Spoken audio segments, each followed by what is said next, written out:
Tre, due, uno. Siusi e Patrizio News. È venuta benino. Dai, questa, mi sembra dai. sì. Non Cominciamo male. subito con una notiziona. Col TG del turismo, naturalmente. Sì, la certo, notiziona la qual è? notiziona. Non perdetevi la Tiramisù World Cup Davvero? a Treviso. Sì, è un Ah. evento internazionale dal 10 al 13 ottobre. Ah. È una competizione che è arrivata alla sua 8ª edizione. Attira partecipanti da tutto il mondo. Sì, ho capito bene, non è tennis, è No, tiramisù. no, tiramisù. Cioè il certo. dolce. Sì, cioè si Ah. sfidano nella preparazione del tiramisù. In base a ricette particolari. Sì, vabbè, dai, creative. però nessuno lo potrà mai fare come lo faceva mia mamma. Vabbè, tua Era una mamma- campionessa. Sì, è vero, confermo. Però ci sono in ogni caso 4 cesarine che partecipano. Ah. Le cesarine, quei signori che fanno Che ti home ricevano food. in casa. Esatto. In casa. Una viene da Rimini, una da Forlì, una da Parma e una da Mantova. Ma allora. E la notizia nella notizia è che quest'anno possiamo partecipare come giudici popolari. Cioè si mangia. Esatto. Cioè mangi tutti i tiramisù di Hai tutti. capito. Cioè da morire. Vabbè, dai, vai avanti, vai avanti. Allora, noi siamo ad Agrigento. Siamo ad Agrigento. E guarda i templi dietro, guarda, noi Sì. non sembra, ma siamo ad Agrigento. Sì. E ad Agrigento è importantissimo quest'anno perché il prossimo anno, il 2025, sarà la capitale italiana della cultura. E qui quindi, ecco. stanno quindi- preparando tutta e una stanno serie di preparando, iniziative. stanno cucinando, come si dice, appunto, tutte queste iniziative. Per esempio gli studenti saranno appunto quelli che porteranno in giro i turisti e tutti saranno Nei siti consapevoli, archeologici. esatto, e pronti per fare di Agrigento, ma non solo, tutta la Sicilia, perché ci sono tutti i parchi archeologici della Sicilia che speriamo veramente di poter raccontare, e noi abbiamo raccontato la nostra Sicilia, quella che abbiamo visto finora, ma ce n'è tantissima altra da vedere,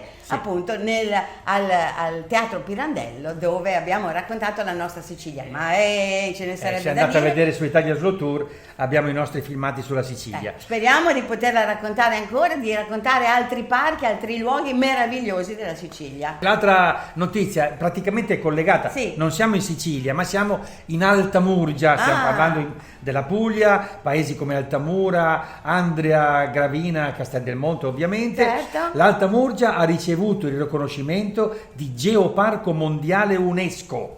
Nel mondo ce ne sono 213 in 48 paesi, ma si tratta del 12° geoparco riconosciuto in Italia, molto importante. Tanto noi siamo belli dappertutto in Vabbè. Italia. Adesso vi potete godere Alessio Cantarella, il nostro viaggiatore seriale che è andato a Pechino. Perché viaggiatore seriale? Perché lui viaggia nei weekend, è fondamentale, e va dappertutto. Questa volta ci è andato qualche giorno in più, sì, tipo una settimana, una cosa Sì, ma del fa genere. dei viaggi di poche ore, Sì, viaggia sì. di notte, non Di là, mangia. e poi torna a lavorare. Vabbè, matto Grande. come un cavallo, però Viaggiatore interessante. seriale.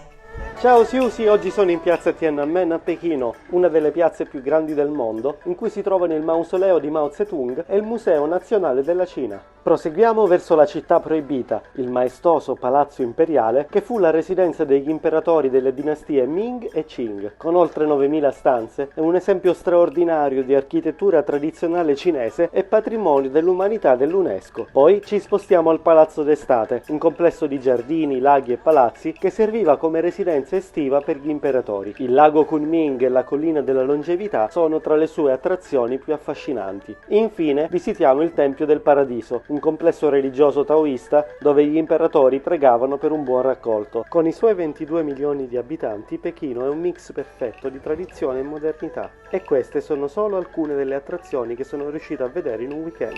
Senti, comunque parliamo di turismo e Sì. ovviamente parliamo di overtourism. È una piaga che è presente. Sì, perché si è trasformato il turismo da risorsa, diciamo, positiva in assoluto Sì. a problema.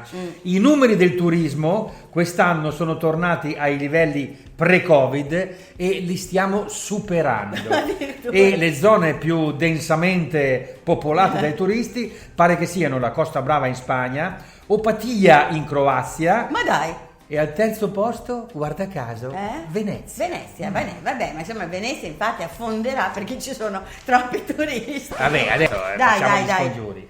Comunque, in ogni caso c'è un'idea per superare il sovraffollamento turistico. Andate in Kazakistan. Dai, Kazakistan è un luogo veramente interessante, comunità culturali e rurali, economie appunto proprio molto legate ai parchi naturali, al soggiorno nelle yurte, che io conosco molto bene, le ho viste in Mongolia e me la sono portata anche a casa e insomma quindi il turismo in questo modo diventa molto più slow, molto più tranquillo e eviti l'overtourismo. Questo era un suggerimento di LiveGate, ma noi possiamo anche ribadire appunto la nostra filosofia, che è quella dello slow tour.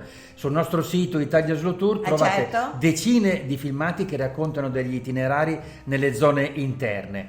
Una notizia però è che c'è un nuovo cammino ispirato dal film Basilicata Coast to Coast, molto famoso. Questo itinerario attraversa 13 paesi, siamo in Basilicata, da Maratea a Policoro, sono quasi 170 chilometri, dal Tirreno allo Ionio, a piedi o in bicicletta. Abbiamo fatto lo slow tour proprio per quello. E a proposito di una che fa lo slow tour e va a cercare dei posti particolari, parliamo di una pensionata per caso, anzi neopensionata per caso.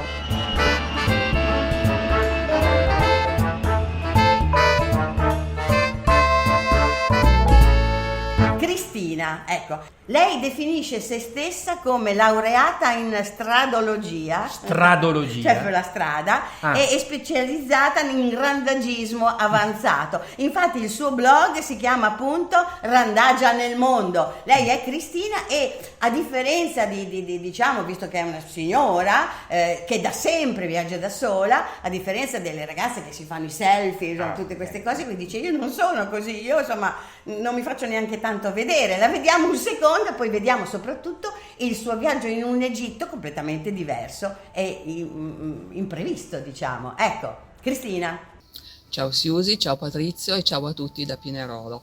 Questo è un itinerario insolito in Egitto che non tocca le località turistiche tipiche, ma è un lungo viaggio nella valle del Nilo. Si tratta del deserto bianco, l'oasi di Shiva e la città costiera di Marsa Matruh.